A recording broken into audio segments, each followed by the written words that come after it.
Just a little recap. A couple weeks ago, preached about a covenant relationship and how God longs to have that type of relationship with us. Not just a relationship, but a partnership. It's one thing to have a partner. It's one thing to have a relationship, but it's a different thing to have a partner. You can be married and have a relationship, but everything that you encounter and approach is different when you approach it in a partnership. And absolutely amen, until there's a decision that has to be made.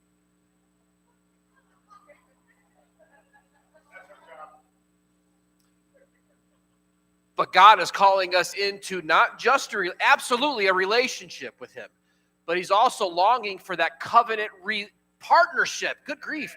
Partnership, to where I have to make a decision and I pull him in all of his glory and all of his authority into my decision.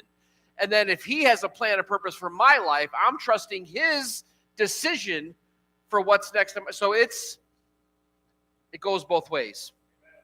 He wants to have a partnership with you in your life.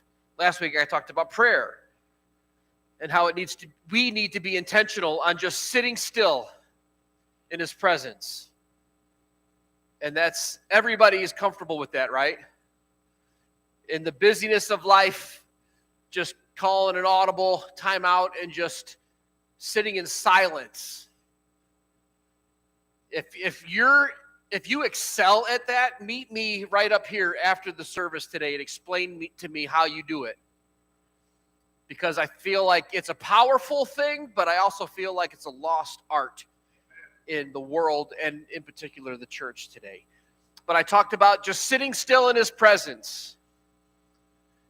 And then in that stillness, in that quietness, listening to him.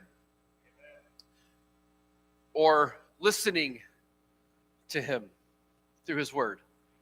Because how many of you know that it's hard for you to hear what somebody else is saying if you don't shut up long enough to listen? Which leads me to the third thing we talked about in prayer.